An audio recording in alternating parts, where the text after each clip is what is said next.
देखिएगा, आज की जो हमारी क्लास रहेगी BHDC 133, ठीक है।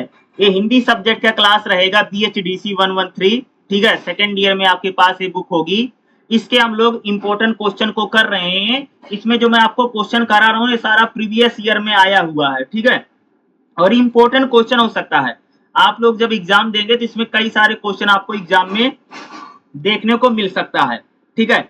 तो देखिएगा, चलिए हम लोग इस क्लास को स्टार्ट करते हैं और 4-5 क्वेश्चन मैं आपको कराऊंगा, 3-4 क्वेश्चन करेंगे जो एग्जाम में आएगा ही आएगा, ठीक है। देखिएगा, पहला क्वेश्चन जो हमारा क्या रहेगा, देखो मोस्ट इंपॉर्टेंट क्वेश्चन है, एग्जाम में कई बार आया, हर साल एक क्वेश्चन आता है। क्या पूछ रखा है? जयशंकर प्रसाद की कविता का मूल स्वर को रेखांकित कीजिए। देखो इसका मतलब क्या है, इसका सिंपल सा मतलब ये है कि भाई मेरे जयशंकर प्रसाद जो हैं वो एक कवि हैं। कवि क्या लिखता? कविता लिखता है। तो जयशंकर प्रसाद जो हैं वो ऐसे कौन कौन से विषय हैं, यानी कौन कौन सा टॉपिक है जिस पर वो अपनी कविता लिखते हैं। कहने का मतलब नॉर्मल सा यही है कि जयशंकर प्रसाद जो हैं उनकी कविताओं के कौन कौन से विषयों पर वो कवि अपनी क्या करता? कविता लिखता है। ये पूछा जा रहा नॉर्मल सा। तो देखो, अगर हम लोग जयशंकर प्रसाद की बात करें तो भाई मेरे जयशंकर प्रसाद के कविता लिखने का जो समय है ना, वो आजादी से पहले का समय है। अगर मैं नॉर्मल सी अगर बात करूं तो जयशंकर प्रसाद 1920 और 1930 के आसपास कविता लिखते थे, यानी जब हमारा देश गुलाम है उस समय के पोइट है, कवि हैं। तो आप सबको पता होगा कि उस समय देश जब गुलाम है तो देश प्रेम को लेकर के, राष्ट्रवाद को लेकर के, देशभक्ति को लेकर के, जातिवाद, इंसानियत, इन सारी चीजों को लेकर के जयशंकर प्रसाद ने खास तौर से कविता लिखी है।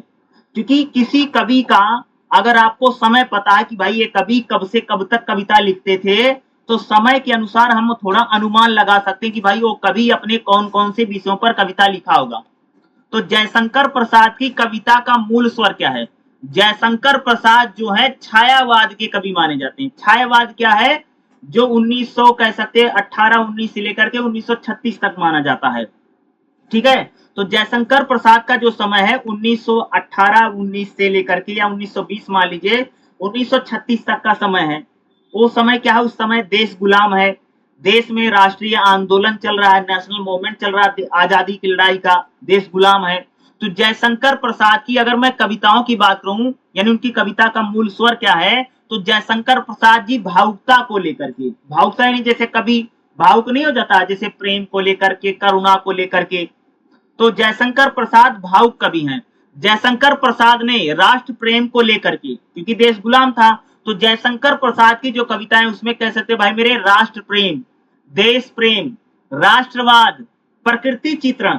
देखो अगर मैं बात करूं तो छायावाद के जितने कवि होते हैं प्रकृति चित्रण बहुत करते हैं, यानी जैसे झील, झरना, नदी, तालाब, इसके बारे में वो कवि बहुत लिखता है, ठीक है। अगर हम बात करें तो इन कवियों में अगर आप देखोगे इनका प्रकृति चित्रण हो, राष्ट्र प्रेम हो, या मानवता, ठीक है, या आध्यात्मिकता। आध्यात्मिकता का मतलब तो यानी जैसे सत्य, इंसानियत, सच्चाई, इनको लेकर के अगर कभी बात करें तो इसी बोलते हैं आध्यात्मिकता। तो इन सारे विषयों को लेकर के जयशंकर प्रसाद की कविताएं रही हैं, ठीक है। और यही उनकी कविता का मूल स्वर। मूल स्वर का मतलब होता है कि कोई भी कवि, कोई भी पोइट जो है वो किन किन विषयों को लेकर के अपनी कविताओं को लिखता है, इसी को बोलते हैं भाई मेरे मूल स्वर कहा जाता है, ठीक है। जैसे इसका पॉइंट नंबर 1 क्या बनेगा? जयशंकर प्रसाद की कविताओं में क्या भावनात्मकता और आत्मचेतन का स्वर है। जयशंकर प्रसाद की अगर मैं कविताओं की बात करूं तो जयशंकर प्रसाद मनुष्य के अंदर की जो गहराई, यानी हम लोगों के जीवन में जो दुख है, जो दर्द है, जो तकलीफ है, उसके बारे में ज्यादातर जयशंकर प्रसाद ने लिखा है। क्योंकि आप सबको पता कि उस समय देखो महिलाएं जैसे दुखी रहती हैं, ठीक है। दूसरा जैसे गरीब को लेकर के, या उस समय किसान का दुख दर्द है, जो उस समय भाई जो अंग्रेज हैं वो कह सकते हो कि भाई यानी किसानों का, मजदूरों का, भारत के लोगों का शोषण और दमन करते थे। तो जयशंकर प्रसाद जो हैं वो मनुष्य के अंतर मन की जो गहराइयां हैं, जो दुख है, जो दर्द है, जो संवेदना समझते हो, जैसे हमें किसी पर दया आती है, किसी पर हमें प्रेम आ रहा है, जिसको बोलते भाई संवेदना। तो जयशंकर प्रसाद जो हैं मनुष्य के दुख, दर्द, तकलीफ या संवेदनाओं के कवि हैं। उसका चित्रण इसने किया जयशंकर प्रसाद ने। वह मनुष्य को आध्यात्मिक विकास की ओर उन्मुख करने वाला कवि है। यानी जयशंकर प्रसाद जो है वो कहते हैं कि मनुष्य को अध्यात्म यानी भाई मेरे पूजा पाठ या ईश्वर में अपना मन लगाना चाहिए, इसकी बात कौन करता है? जयशंकर प्रसाद करते हैं। जैसे जयशंकर प्रसाद की एक कविता, उसमें कहा जाता है, मैं निशा हूं धूल में सोई हुई पथ की विभा हूं, यानी कहने को यानी जो कवि है वो आम आदमी के दुख तकलीफ और दर्द को गाने वाला कवि कौन है? जयशंकर प्रसाद है। यानी जयशंकर प्रसाद ने आम आदमी के जीवन में जो दुख है, दर्द है, जो तकलीफ है, उसको लिखने का प्रयास किया है। अगली अगर हम बात करें जयशंकर प्रसाद की कविता का मूल स्वर क्या है, तो जयशंकर प्रसाद उस समय भाई कवि जो है राष्ट्र प्रेम को लेकर के और भारतीय संस्कृति के गौरव को लेकर के इन्होंने खूब गुणगान किया है। देखो भाई जयशंकर प्रसाद का जो समय है, उस समय देश गुलाम है, तो जयशंकर प्रसाद की कविताओं में देश प्रेम, राष्ट्रवाद, देशभक्ति, इस प्रकार की कविताएं जयशंकर प्रसाद की खूब रही हैं। और उस समय के जो कवि हैं उन्होंने हमारा जो गौरवशाली इतिहास रहा है उसको लेकर के इन्होंने खूब लिखा है। जयशंकर प्रसाद की कविताओं में भारत की प्राचीन संस्कृति, कला या भारतीय गौरवशाली इतिहास का हमें देखने मिलता है। जयशंकर प्रसाद की कविताओं में राष्ट्रवाद और देश प्रेम से भरी कविताएं हैं। जयशंकर प्रसाद की जो कविताएं हैं उसमें हमें देश प्रेम, राष्ट्रवाद, इस प्रकार की ज्यादातर कविताएं जयशंकर प्रसाद की रही हैं। जिसे जयशंकर प्रसाद की कविता है, अरुणा या मधुमय देश हमारा जहां पहुंच अनजान छितिद को मिला एक सहारा। यानी जयशंकर प्रसाद अपनी कविताओं में देश प्रेम, देशभक्ति, राष्ट्रवाद, इस प्रकार की कविताएं उन्होंने ज्यादा लिखी हैं। क्योंकि जयशंकर प्रसाद जिस समय कविताएं लिख रहे हैं उस समय भैया मेरे देश गुलाम है, अंग्रेजों का गुलाम है। तो उसी समय अगर आप देखोगे 1920 और 1930 के आसपास महात्मा गांधी और इस समय कह सकते हैं भारत में राष्ट्रीय आंदोलन या नेशनल मूवमेंट चल रहा है, तो इस समय जयशंकर प्रसाद की कविताओं में भी हमें राष्ट्र प्रेम, देश प्रेम, राष्ट्रवाद, देशभक्ति, इस प्रकार की कविताएं प्रेम यानी जयशंकर प्रसाद ने लिखी है। अगला, जयशंकर प्रसाद की कविताओं में हमें क्या देखने मिलता है भाई? प्रकृति और सौंदर्य चेतना। जयशंकर प्रसाद ने भैया मेरे प्रकृति की सुंदरता का खूब गुणगान किया है। और एक चीज बता दूं, ये जितने छायावाद के कवि होते हैं ये प्रकृति को लेकर के, जैसे झील है, झरना है, नदी है, तालाब है, इनको लेकर के खूब लिखते हैं।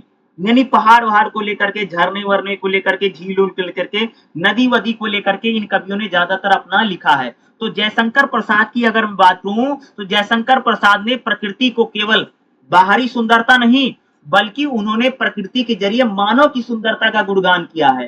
जैसे जैसे तुमने देखा होगा ना, कोई कवि जैसे किसी महिला, जैसे किसी सुंदर महिला का गुणगान करेगा तो बताएगा कि जो मान लो जो उसकी नायिका है भैया, उसके जो गाल है वो कैसे हैं, उसकी आंखें कैसे हैं, वो झील की तरह है, पेड़ों की तरह, ऐसे आप सबने पढ़ी हुई कविताएं बहुत सारी ना, जिसमें महिलाओं का जो सौंदर्य यानी सुंदरता का जो वर्णन है, कभी वो झील के जैसे बताएगा ना कि उसकी आंखें झील की तरह हैं, या उसके जो बाल हैं वो इस प्रकार से जैसे हवा चल रही है, लहरा रहे हैं, इस प्रकार का वो वर्णन करता है ना। तो जयशंकर प्रसाद जो है उन्होंने प्रकृति का सुंदर वर्णन किया है। यानी जयशंकर प्रसाद हो या छायावाद का कोई भी कवि हो, इन सभी कवियों ने कह सकते हैं प्रकृति का सुंदर वर्णन किया है। प्रकृति मतलब क्या है? जैसे झील है, झरना है, नदी है, तालाब है, पहाड़ है, इनकी सुंदरता का गुणगान ये लोग खूब करते हैं। और जैसे बताएं नायिका के जो गाल हैं, जो बाल हैं, जो होठ हैं, जो चलना है, उसको वो झील, झरना, नदी और प्रकृति से जब जोड़ते हैं, इसी को बोलते हैं कि जो कवि है वो प्रकृति का सुंदर वर्णन कर रहा है। ठीक है, जैसे पानी कैसे चल रहा है, झरना में कैसे आवाज आ रही है, हवा कैसे चल रही है, या आसमान में जो काली घटा छाई है, इस प्रकार का जब वर्णन करता है कोई कवि या कोई पोइट करता है, तब हम लोग कहते हैं कि कवि प्रकृति का सुंदर वर्णन कर रहा है। तो जयशंकर प्रसाद को भी आप लोग कह सकते हैं कि ऐसे कवि हैं जो प्रकृति का यानी नेचर का कह सकते हैं, इन्होंने सुंदरता सा इसका क्या किया, जो गुणगान किया, यानी प्रकृति का कवि है जयशंकर प्रसाद। अगला क्या कि जयशंकर प्रसाद की कविताओं में अगर आप देखो भैया रहस्यवाद, रहस्यवाद मतलब समझते हो, यानी ये ईश्वर को लेकर के या अध्यात्म को लेकर के, इस प्रकार की कविताएं भी जयशंकर प्रसाद में, भाई भगवान क्या है, ईश्वर क्या है, और ईश्वर क्या है, धर्म क्या है, इस प्रकार की कविताएं जयशंकर प्रसाद की रही हैं। तो जयशंकर प्रसाद कह सकते हैं दर्शन को लेकर के, रहस्यवाद को लेकर के, ईश्वर क्या है, परमात्मा क्या है, भगवान क्या है, इस प्रकार की कविताएं भी उसमें रही हैं।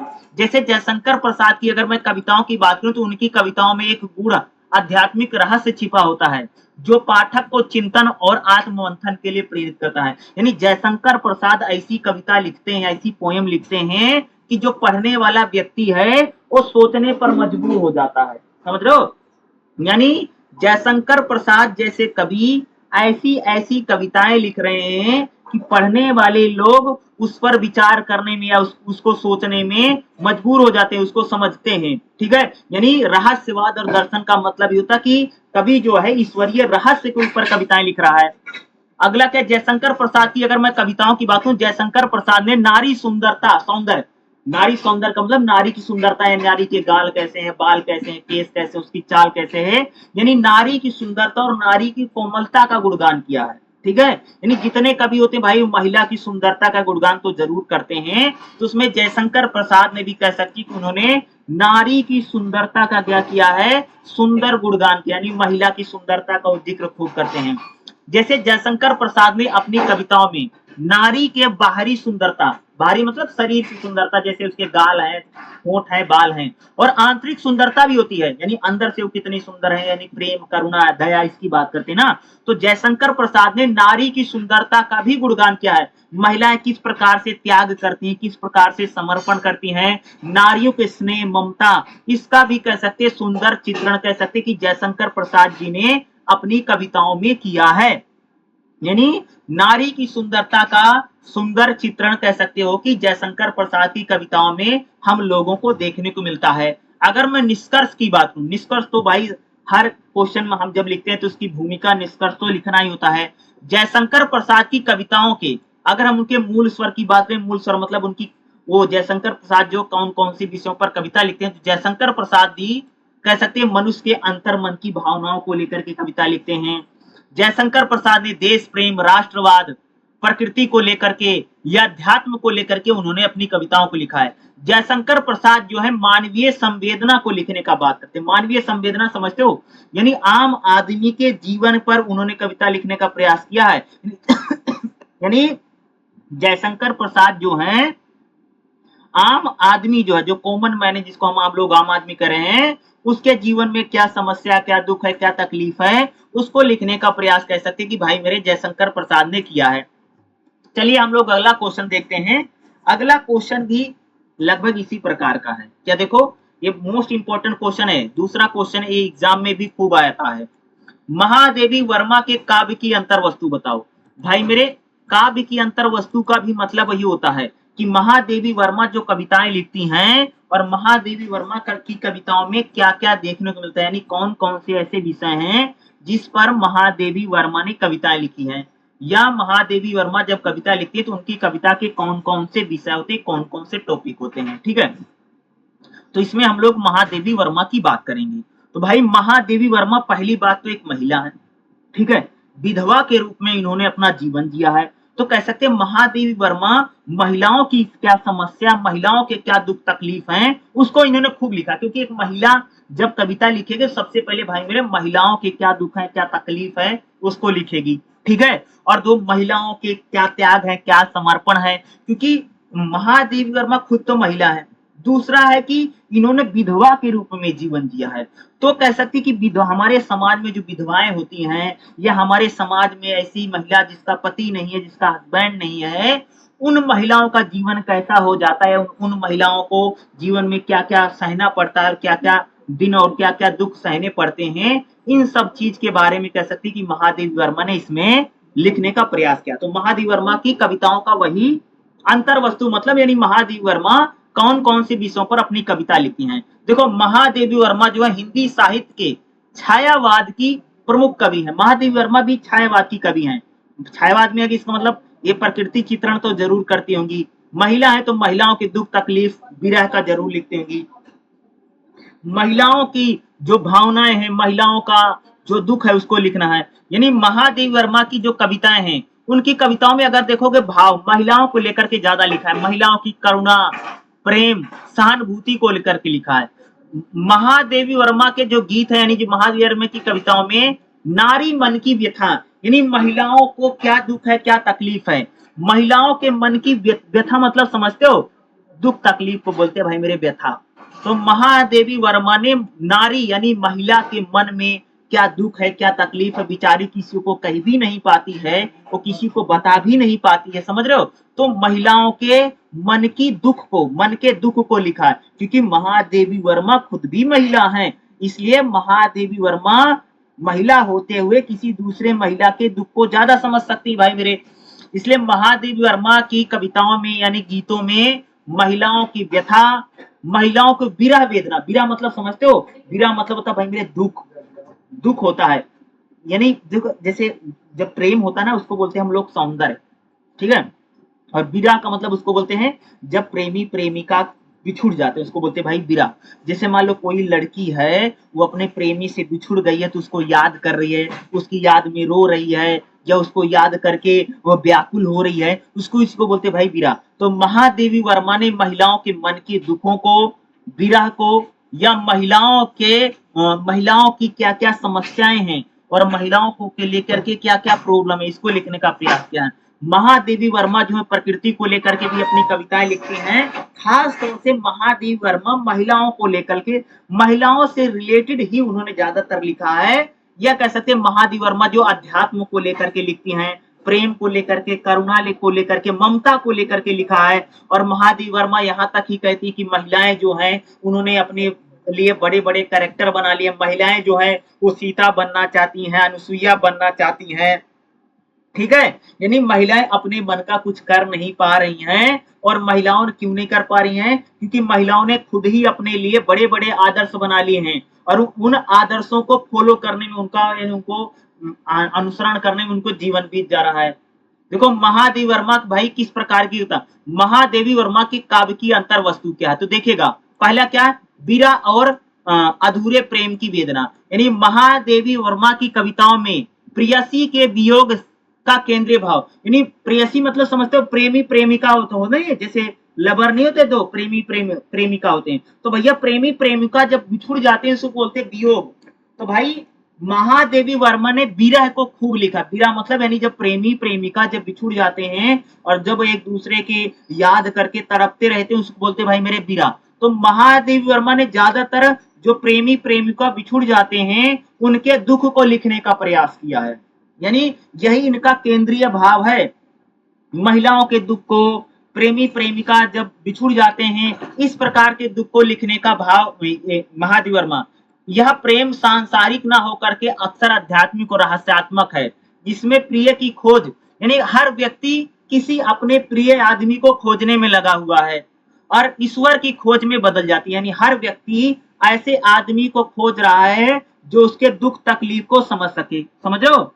खासतौर से अगर हम महिलाओं की बात करें या प्रेमी प्रेमिकाओं का लगभग हाल ऐसा हो जाता है कि वो किसी ऐसे व्यक्ति को खोजना चाहते हैं भाई जो उनके दुख को समझ सके। जैसे महादेवी वर्मा की एक कविता है, मैं नीर भरी दुख की बदली, क्या है इसमें एक महिला करी कि मैं यानी बड़ी दुखी हूं, जैसे बादल, सुनो इसमें इस कविता में क्या था, मैं नीर भरी दुख की बदली, इसका मतलब क्या है कि जैसे बादल पानी से भरा होता है वैसे महिलाएं जो हैं दुख से भरी हुई हैं, ये कह रहा है, ये प्रेमिका कह रही है कि भाई जैसे प्रेमिका करी कि मैं प्रेमी के दुख में इतना, जैसे बादल जो है यानी बादल पानी से भरा होता है जैसे बरसता है, उसी प्रकार से मैं अपनी प्रेमी के दुख में दुखी हो गई, इतना दुख भर गया मेरे शरीर में, ठीक है। ये यानी इन्होंने प्रेमी प्रेमिकाओं के जो दुख हैं उस विरह को लिखने का प्रयास किया है। अगला क्या, महादेवी वर्मा जो है इन्होंने भैया नारी चेतना और आत्म संघर्ष, महिलाओं के जीवन में क्या संघर्ष है, महादेवी वर्मा ने महिलाओं के दुख और संघर्ष को का बहुत ही मार्मिक चित्रण किया है। महादेवी वर्मा ने महिलाओं के भैया क्या जीवन में क्या दुख होते हैं, क्या तकलीफ होती है, महिलाओं से कई बार पूछा भी नहीं जाता है, उनकी शादी करवा दी जाती है, पति कैसा भी बेचारी को रहना पड़ता है, क्योंकि इनकी एक कविता है श्रृंखला की कड़ियां, उसमें इन्होंने जिक्र किया है कि भाई पति कैसा भी हमें उसके साथ रहन सहन करना पड़ता है, उसके जीवन में जो दुख है, जो दर्द है, जो तकलीफ है, इसका कह सकते इन्होंने अच्छे से इसका चित्रण किया है।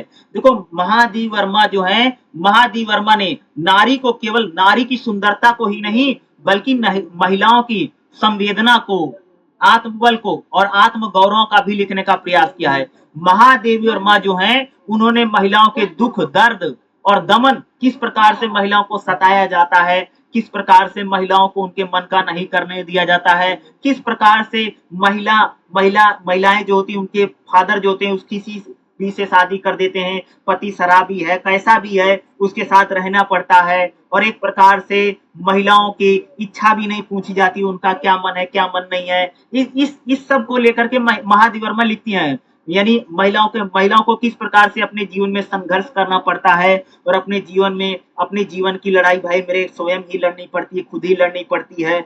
इस प्रकार से महादेवी वर्मा ने महिलाओं की चेतना का, यानी नारी की चेतना का, और महिलाओं के जीवन में क्या संघर्ष है क्या दुख है, इसका सुंदर चित्रण किया है। अगला करुणा और संवेदना। महिलाओं में भैया बहुत ज्यादा प्रेम होता है, करुणा होती है, वो बहुत ज्यादा दयालु होती हैं। इसका भी महादेवी वर्मा ने गुणगान किया है, इसका भी होता है। महादेवी वर्मा कहती है कि महिलाओं के जीवन में तो दुख बहुत है, लेकिन इसके बाद भी महिलाओं में बहुत प्रेम है, बहुत दया होती है। महिलाएं बड़ी दयालु होती हैं, दूसरों से सहानुभूति रखती हैं। जो महिलाएं हैं मनुष्यों से, पशुओं से, प्रकृति से सबसे प्रेम करती हैं। यानी महादेवी वर्मा कह रहे कि महिलाओं के भैया जीवन में इतना दुख है, इतना तकलीफ है और इतना दर्द है, फिर भी महिलाएं जो हैं पशु हैं, यानी देखते नहीं जैसे महिला तो माँ के रूप में भी है, बहन के रूप में है, बेटी के रूप में है, कई सारे रूप में है, तो सब में वो भाई बहुत ज्यादा दयालु है या वो सहानुभूति रखती है, यानी महिलाओं के मन में करुणा है, दुख है, तकलीफ है। किसी का दुख सुनती है तो बेचारी बड़ी जल्दी दुखी हो जाती है ना, तो इसका भी गुणगान महादेवी वर्मा ने। महादेवी वर्मा यही करे कि महिलाओं के जीवन में भाई मेरे करुणा और संवेदना का स्वर है। महिलाएं करुणा और संवेदना से भरी हुई हैं। महिलाएं दूसरे व्यक्ति का दुख और दर्द को समझती हैं, यानी दूसरे के दुख में दुखी हो जाती हैं, ये कह रही महादेवी वर्मा। महादेवी वर्मा ने अपनी कविता में प्रकृति का सुंदर चित्रण किया है।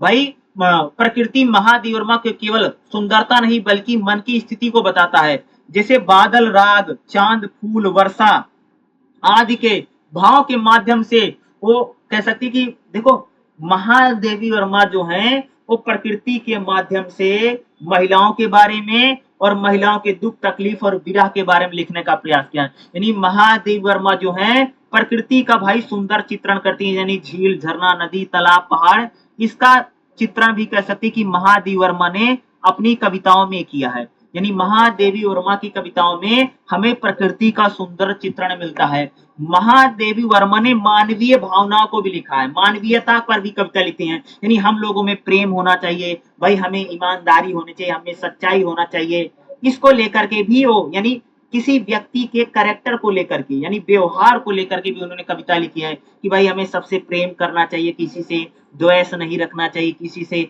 ईर्ष्या नहीं करनी चाहिए, और हमें सच्चाई होनी चाहिए, हमें इंसानियत होनी चाहिए। इन सब विषयों को लेकर के भी कह सकती कि महादेवी वर्मा ने कविताओं को लिखा है। अगला भाई मेरे अध्यात्म को लेकर के महादेवी वर्मा की कविताओं में एक अज्ञात प्रिय यानी महादेवी वर्मा अपनी कविताओं में एक ऐसे प्रेमी को खोज रही है जो पता नहीं कौन है, ईश्वरीय रूप में हो सकता है। इस प्रकार की यानी ईश्वरीय प्रेम और ईश्वरीय रहस्य को लेकर के महादेवी वर्मा भी कविताएं लिखते हैं। यानी ईश्वरीय प्रेम या ईश्वरीय रहस्य को लेकर के महादेवी वर्मा की कविताएं हम लोगों को देखने को मिलती हैं। यानी महादेवी वर्मा ने अपनी कविताओं में अध्यात्म और रहस्यवाद को लेकर के उन्होंने कविता। रहस्यवाद क्या है? भाई ईश्वर को जानना, भगवान को जानना, भगवान को समझना, इस प्रकार की कविताएं कह सकती कि महादेवी वर्मा में हम लोगों को देखने को मिलते हैं। यानी उनकी कविताओं में ईश्वरीय रहस्यवाद हम लोगों को देखने को मिलता है। यानी ईश्वर की खोज, ईश्वरीय रहस्यवाद उनकी कविताओं में है। यानी महादेवी वर्मा प्रेम सांसारिक सीमाओं से परे है और महादेवी वर्मा अपनी कविताओं में एक ईश्वर को खोज रही है, भगवान को ढूंढ रही, इस प्रकार की कविताएं भी है। महादेवी वर्मा भैया वैयक्तिकता और आत्म अनुभूति, महादेवी वर्मा की कविताओं में व्यक्तिगत अनुभव खूब है, क्योंकि महादेवी वर्मा भैया महिलाओं के बारे में तो लिखती हैं, लेकिन वो खुद भी महिला हैं और एक विधवा हैं। तो महादेवी वर्मा ने जो कविताएं लिखी है ना, उनके जीवन में एक दुख सही है उन्होंने, ऐसा नहीं कि बनावटी लिख दिया है और झूठी बातें लिख दी, ऐसा नहीं है। महादेवी वर्मा ने अपने जीवन में दुख, दर्द और तकलीफ को सहा है, एक महिला है और साथ साथ विधवा का जीवन जिया है और अकेली रह करके अपना पालन पोषण कर रही, घर परिवार चला रही थी। इसलिए महादेवी वर्मा ने जो महिलाओं को लेकर के सारी बातें कही हैं वो उनका व्यक्तिगत अनुभव है, ठीक है। महादेव वर्मा के काव्य में अत्यंत व्यक्तिगत अनुभव उपजे हैं। यानी महादेव वर्मा जो अपनी कविताओं में जो बातें करी हैं, जो बातें लिख रहे हैं जिन विषयों पर, वह उनका पर्सनल अनुभव है, यानी उन्होंने एक्सपीरियंस किया भाई मेरे, वह उनके हृदय में अभिव्यक्ति है, जिसे वह अपने अंतर मन की यानी अपने शब्दों के जरिए महादेव वर्मा अपनी कविताओं में नारियों के बारे में, महिलाओं के बारे में, समाज के बारे में, महिलाओं को क्या दुख है, क्या तकलीफ है, क्या दर्द है, इसको लिखने का प्रयास कर सकते कि महादेव वर्मा ने अपनी कविताओं में किया है। महादेव वर्मा के काव्य की अगर हम अंतर वस्तु की बात करें तो महादेव वर्मा ने महिलाओं की विरह पीड़ा को लेकर के, आत्मचेतना को लेकर के, महिलाओं के जीवन में क्या दुख है, क्या दर्द है और महिलाओं के जीवन में क्या संघर्ष है, ये सारी कविताएं क्या है, इस प्रकार से क्या है, महादेव वर्मा की कविता की अंतर वस्तु है। यानी इन विषयों पर महादेव वर्मा ने अपनी कविताओं को लिखा है, इसी को बोलते हैं भाई मेरे अंतर वस्तु। अंतर वस्तु मीन्स महादेवी वर्मा किन किन विषयों पर अपनी कविताओं को लिखती हैं, इसी को बोलते हैं अंतर वस्तु। चलिए अगला क्वेश्चन हम लोग देखते हैं, ये भी मोस्ट इंपॉर्टेंट क्वेश्चन जो मैं आपको तीसरा क्वेश्चन पढ़ाने वाला हूँ, क्या रहेगा भाई मेरे, राम नरेश त्रिपाठी, क्या नाम आ गया, राम नरेश त्रिपाठी के काव्य की प्रमुख विशेषताओं पर प्रकाश डालिए। राम नरेश त्रिपाठी एक बहुत बड़े कवि हैं, बहुत बड़े पोइट है राम नरेश त्रिपाठी हैं। तो त्रिपाठी राम नरेश जो त्रिपाठी हैं भैया, इनकी कविताओं की प्रमुख विशेषता क्या, यानी राम नरेश त्रिपाठी जो हैं ये किन किन विषयों पर अपनी कविता लिखते हैं। तो राम नरेश त्रिपाठी जो है द्विवेदी युग के प्रमुख कवि हैं।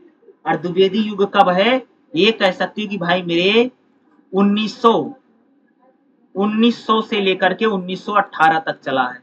कब तक, 1918 तक चला है।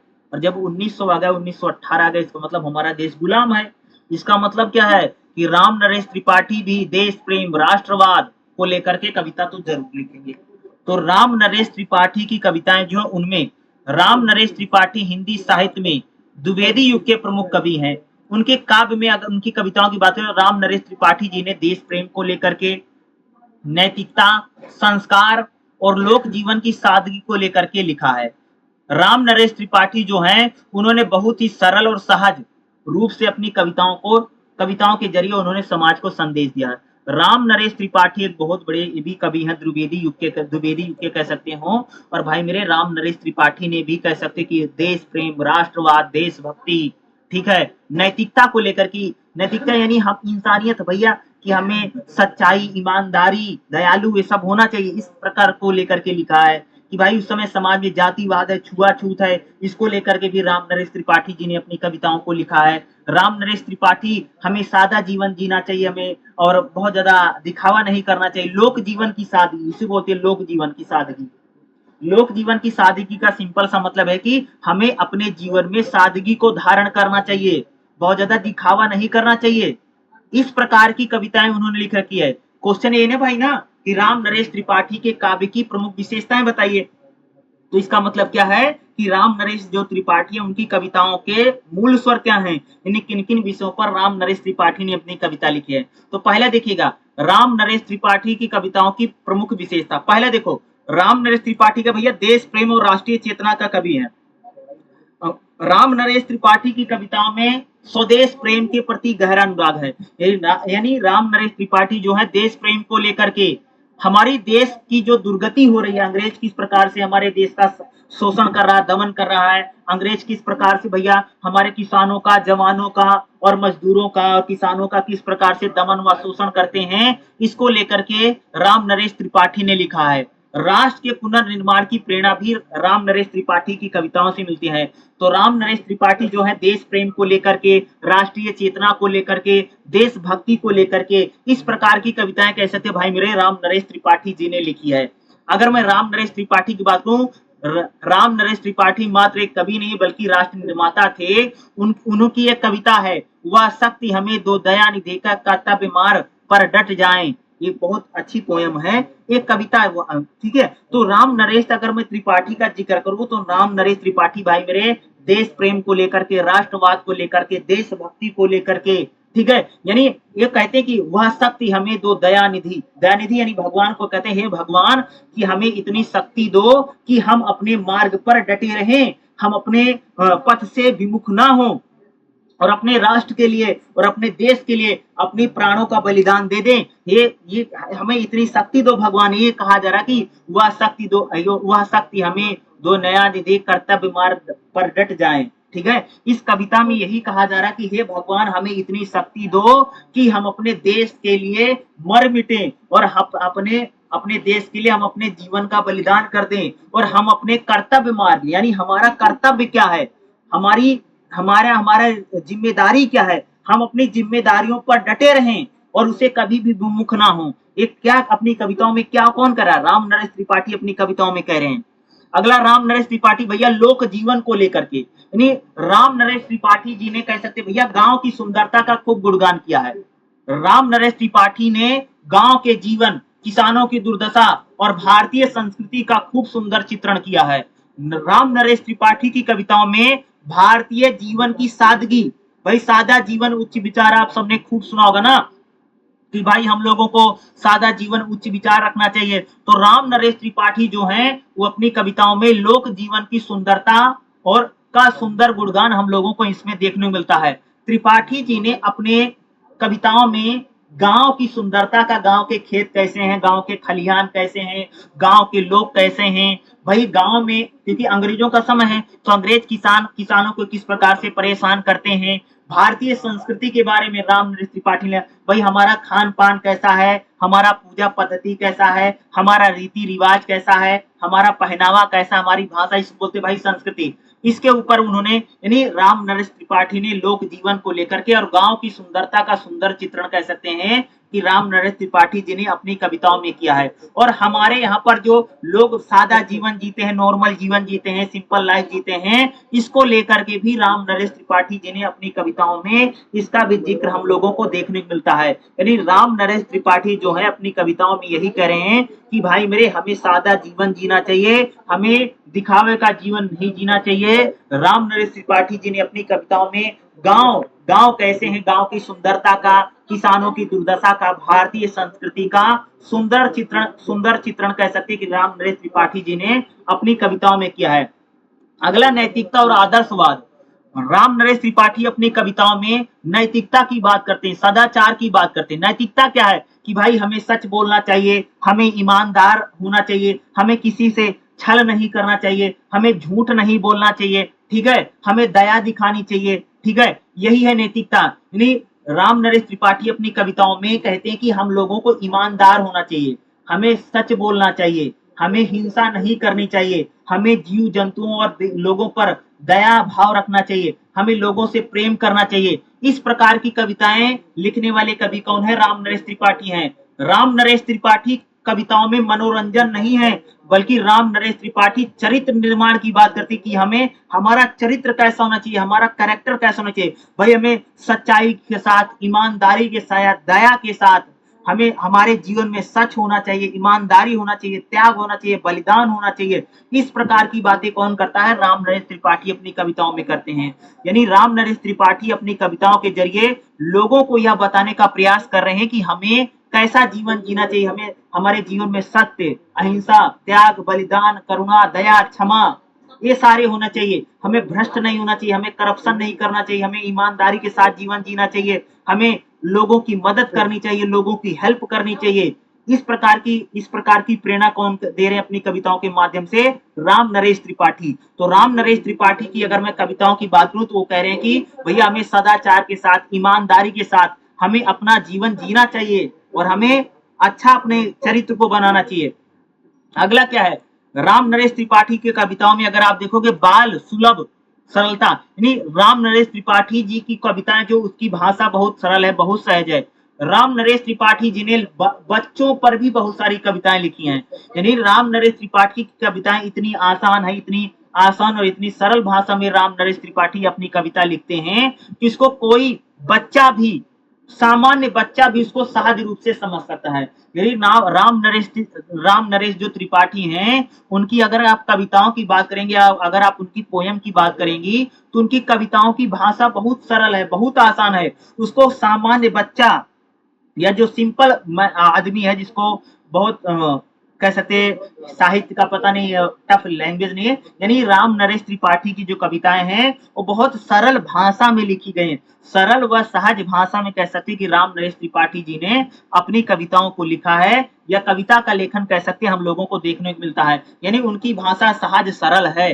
अगली अगर हम लोग बात करें, राम नरेश त्रिपाठी ने भावनात्मक और कोमल संवेदनाओं को, राम नरेश त्रिपाठी की कविताओं में भावनाओं को लेकर के खूब लिखते हैं, जैसे कोमलता को लेकर करके लिखते हैं भाई हमें, यानी राम नरेश त्रिपाठी की कविताओं को अगर आप पढ़ेंगे तो आपके दिल को स्पर्श कर जाएंगी, आपके दिल को छू जाएंगी, ऐसी कविता लिखने वाले कवि कौन है?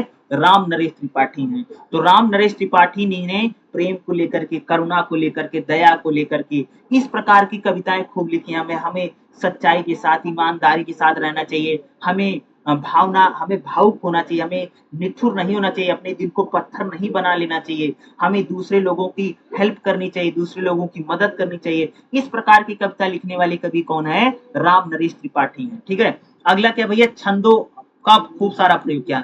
राम नरेश त्रिपाठी की अगर बात करोगे, राम नरेश त्रिपाठी अपनी कविताओं में छंदों का या लयबद्ध, यानी राम नरेश त्रिपाठी ऐसी कविता लिखते हैं कि जिनको आप गा सकते हो, क्या? जिनको आप लय, जैसे हम गाने नहीं गाते हैं, तो राम नरेश त्रिपाठी की ऐसी कविताएं हैं जिनका आप गायन कर सकते हैं, यानी इनको लय के साथ गाया भी जा सकता है। और यानी राम नरेश त्रिपाठी की ऐसी कविताएं हैं जो पाठक, पढ़ने वाले लोगों को बहुत अट्रैक्ट करती हैं, बहुत आकर्षित करती हैं। तो राम नरेश त्रिपाठी की जो कविताएं हैं वो हम सबको क्या करती हैं? बहुत ही ज्यादा क्या करती हैं? आकर्षित करती हैं। ऐसी कविता लिखने वाले कवि कौन है? राम नरेश त्रिपाठी हैं। अगर मैं राम नरेश त्रिपाठी की बात करूं तो राम नरेश त्रिपाठी की कविताओं की अगर विशेषता देखें तो राम नरेश त्रिपाठी देशभक्ति को लेकर के, नैतिकता को लेकर के, लोक जीवन को लेकर के, समाज सुधार को लेकर के कवि लिखता है, यानी समाज में जो छुआछूत है, जो जातिवाद है, इसको लेकर के भी एक आप हेडिंग बना सकते हैं कि कवि जो है समाज सुधार की बात करता है। समाज सुधारक कविताएं लगभग सबने लिखी है। हमारे समाज में जो जातिवाद है, जो छुआछूत है, जो भेदभाव है, जो ऊंच नीच है, इसको लेकर के भी कवियों ने खूब लिखा है भाई मेरे। तो समाज में जो छुआछूत है, जो इस प्रकार की कविताएं भी कह सकते हो कि इन सारे कवियों ने खूब लिखी हैं। ठीक है, चलिए अगला क्वेश्चन देखते हैं। अगला हमारा जो फोर्थ क्वेश्चन क्या रहेगा, चौथा क्वेश्चन मैं आपको करवाता हूं। ठीक है, क्वेश्चन नंबर 4 हमारा क्या रहेगा? मैथिली शरण गुप्त के काव्य में अंतर्निहित नारी सम्मान की भावना पर प्रकाश डालिए। जो मैथिली शरण गुप्त हैं उन्होंने नारी सम्मान की भावना पर क्या लिखा? एक बात बता दूं, मैथिली शरण गुप्त जो है ना राष्ट्रवादी, राष्ट्र कवि हैं, नेशनल पोइट है हमारे। एक तो भारत के राष्ट्र कवि हैं भाई मेरे रामधारी सिंह दिनकर, ठीक है, और दूसरे हैं मैथिली शरण गुप्त। तो भाई मैथिली शरण गुप्त की जो कविताएं हैं उन कविताओं में नारियों के लेकर के, महिलाओं को लेकर के क्या लिखा गया है? या मैथिली शरण गुप्त अपनी कविताओं में नारी सम्मान, यानी महिलाओं को बहुत इज्जत देते हैं और महिलाओं का बड़ा सम्मान करते, आदर करते हैं। तो उन्होंने महिलाओं के ऊपर क्या लिखा है? किसने लिखा भाई? मैथिली शरण गुप्त, नाम याद रखना। और मैथिली शरण गुप्त को लेकर के क्वेश्चन आपको एग्जाम में आएगा। ये जो मैं आपको 4 क्वेश्चन करवाया ना, ये 100% आ सकता है। ठीक है, कम से कम 2-3 क्वेश्चन तो आपको पेपर में देखने को मिलेगा ही मिलेगा। 4 में कई बार चारों आ जाएंगे। इनके नाम को लेकर के आएगा, क्योंकि मैं ये सारे मोस्ट इंपोर्टेंट करा रहा हूँ। ये प्रीवियस ईयर में सारे क्वेश्चन खूब पूछे गए जो मैं आपको पढ़ा रहा हूँ। ठीक है, तो भाई मैथिली शरण गुप्त के कविताओं में निहित नारी सम्मान की भावना बताना। देखो, मैथिली शरण गुप्त हिंदी साहित्य में द्विवेदी युग के कवि माने जाते हैं। मैथिली शरण गुप्त को राष्ट्र कवि की उपाधि दी गई है। मैंने आपको बताया ना कि मैथिली शरण गुप्त जो है हमारे नेशनल पोइट है, राष्ट्र कवि माने जाते हैं। तो भैया मैथिली शरण गुप्त जो है वो राष्ट्रवाद को लेकर के, देश प्रेम को लेकर के, देशभक्ति को लेकर के कविताएं लिखते हैं। मैथिली शरण गुप्त की कविताओं में नैतिक मूल्य भी है, और मैथिली शरण गुप्त ने अपनी कविताओं में नारी सम्मान की भावनाओं को लेकर के खूब लिखा है। मैथिली शरण गुप्त जो है महिलाओं का बड़ा सम्मान करते हैं, महिलाओं को का भाई भाई बड़ा आदर करते हैं। तो महिलाओं के आदर व सम्मान को लेकर के भी मैथिली शरण गुप्त की काफी कविताएं रही हैं। समझ रहे हैं? तो वो सारी चीजें हमें क्या है, मैथिली शरण गुप्त की कविताओं में देखने को मिलता है। समझ रहे हो? तो मैथिली शरण गुप्त की कविताओं में नारी सम्मान की भावना क्या है? तो देखिएगा, मैथिली शरण गुप्त के काव्य में नारी सम्मान की भावना, देखो, नारियों को उच्च स्थान देने की भावना। भाई मैथिली शरण गुप्त जो है महिलाओं को सबसे ऊंचा स्थान देते हैं अपनी कविताओं में। तो देखो मैथिली शरणगुप्त ने नारी को कभी केवल भोग या सौंदर्य की वस्तु नहीं माना है। मैथिली शरणगुप्त कहते हैं नारी सिर्फ भोग की नहीं कि भाई उसे सुख लो, बल्कि महिलाएं जो है सिर्फ सुंदरता का नहीं, बल्कि महिलाएं जो है उनकी संस्कृति, उनकी मर्यादा और उनकी त्याग की मूर्ति हैं। महिलाएं भैया अपने जीवन में बहुत त्याग करती हैं, बहुत समर्पण करती हैं। मैथिली शरणगुप्त ने महिलाओं की त्याग, ममता और सहनशीलता का खूब सारा गुणगान किया है। यानी मैथिली शरणगुप्त जो है वो अपनी कविताओं में महिलाओं को सबसे ऊंचा स्थान देते हैं। मैथिली शरणगुप्त कहते हैं कि महिलाएं अपने जीवन में बहुत सारा त्याग करती हैं। सभी बात है, महिला एक माँ के रूप में, बेटी के रूप में, पत्नी के रूप में, हर रूप में वो क्या करती भाई, त्याग करती है। महिलाएं बहुत ज्यादा दयालु होती हैं, ठीक है, छोटी छोटी बातों पर बहुत भावुक हो जाती हैं, रो देती हैं, इस प्रकार की मैं बात कर रहा हूँ। तो यानी मैथिली शरणगुप्त ने कह सकते अपनी कविताओं में महिलाओं को उच्च स्थान दिया है, और उन्होंने महिलाओं की सुंदरता का हो या उनकी कोमलता का हो, महिलाओं को त्याग और ममता का उन्होंने महिमा मंडन किया। जैसे मैथिली शरणगुप्त कहते हैं कि अबला जीवन हाय तुम्हारी यही कहानी, आंचल में दूध आंखों में पानी। यानी करें कि महिलाओं को करें, हे महिलाएं तुम्हारी क्या कहानी है, तुम्हारे आंचल में तो दूध और आंखों में पानी। यानी महिलाएं भैया बच्चों को दूध पिलाती हैं, लेकिन उन बिचारियों के आंखों में हमेशा दुख ही रहता है। तो महिलाएं बहुत त्याग करती हैं, बहुत समर्पण करती हैं। इन्होंने इसीलिए इस कविता में कहा, अबला जीवन हाय तुम्हारी यही कहानी, आंचल में है दूध और आंखों में पानी। यह पंक्ति महिलाओं की दुर्बलता को नहीं, बल्कि महिलाओं को त्याग को बताती हैं कि महिलाएं अपने जीवन में कितना त्याग करती हैं, कितना समर्पण करती हैं। ठीक है, महिलाएं अपना जीवन दूसरे लोगों के लिए भैया मेरे बलिदान कर देती हैं। समझ रहे हो, एक है। अगला क्या है, मैथिली शरणगुप्त नारियों के प्रति सहानुभूति है। भैया महिलाओं के प्रति मैथिली शरणगुप्त नारियों की, महिलाओं की हमारे समाज में जो दुर्दशा है, जो उनको दुख है, तकलीफ है, इसको लेकर के मैथिली शरणगुप्त महिलाओं के प्रति बहुत भावुक है, उनके प्रति बहुत सहानुभूति है। मैथिली शरणगुप्त महिलाओं के दुख और पीड़ा को लिखने का प्रयास किया है। उनकी कविताओं में महिलाओं के प्रति बहुत ज्यादा सहानुभूति है। यानी मैथिली शरणगुप्त कहते हैं कि हमारे समाज में महिलाओं को बहुत ज्यादा दुख है, तकलीफ है, महिलाओं को तमाम समस्याओं को सामना करना पड़ता है, दिन भर काम करती हैं और भाई घर में रहती है, और बाहर कई बार जा भी नहीं पाती है, कई बार महिलाएं अपने मन का काम भी नहीं कर पाती हैं। तो इस प्रकार से मैथिली शरणगुप्त जो है उन्होंने महिलाओं के प्रति उनकी सहानुभूति है। सहानुभूति का मतलब यानी जैसे हम किसी को भाई किसी के प्रति बहुत ज्यादा दुखी हो जाते हैं तो उसको बोलते हैं सहानुभूति, यानी किसी के दुख में दुखी हो जाना वही सहानुभूति है। तो मैथिली शरणगुप्त जो है महिलाओं की जो दुर्दशा है हमारे भारतीय समाज में, महिलाओं को कितना सहना पड़ता है, इस प्रकार की कविताएं कह सकती कि मैथिली शरणगुप्त जी ने लिखी है। अगला क्या, ऐतिहासिक पात्रों के माध्यम से नारियों का, देखो मैथिली शरणगुप्त नारियों का गुणगान भी खूब करते हैं, महिलाओं के त्याग और समर्पण का। मैथिली शरणगुप्त जो है उन्हें अपनी कविताओं में नारियों के चरित्र का, आत्मसम्मान का और कर्तव्य निष्ठा का, जिसे मैथिली शरणगुप्त ने उर्मिला के माध्यम से, मैथिली शरणगुप्त ने एक कविता लिखी है जिसका नाम है भाई साकेत। एक उर्मिला पता कौन है? उर्मिला लक्ष्मण की पत्नी है। जो राम थे ना, राम के छोटे भाई लक्ष्मण थे, तो लक्ष्मण भी भाई राम के साथ जंगल में चले गए थे, आपको पता होगा। तो उर्मिला ने 14 साल तक लक्ष्मण का इंतजार किया और उनकी विरह में बेचारी दुखी होती रही। तो मैथिली शरणगुप्त कहते हैं कि उर्मिला कितनी त्याग की मूर्ति है, इसका गुणगान किया है। और मैथिली शरणगुप्त जो है वो सीता जो है भगवान राम की जो पत्नी है, उनका भी उन्होंने गुणगान किया है। अगला यशोधरा कौन है? गौतम बुद्ध की पत्नी है। गौतम बुद्ध की जो पत्नी है उनका भी गुणगान किया है। जयद्रथ वध में उन्हें द्रौपदी का जैसा अपमान होता है। यानी इन कविताओं के माध्यम से मैथिली शरणगुप्त ने महिलाओं के त्याग और बलिदान और समर्पण का सुंदर गुणगान किया है। यानी मैथिली शरणगुप्त जो हमारे इतिहास में जो उर्मिला है, सीता है, या यशोधरा है, या द्रौपदी है, इनके माध्यम के जरिए इन पर कविता लिख करके उन्होंने भारतीय महिलाओं के चरित्र का, आत्मसम्मान का गुणगान करने का प्रयास किया। क्योंकि ये खास से मैथिली शरणगुप्त की एक फेमस कविता है, साकेत है, पंचवटी है।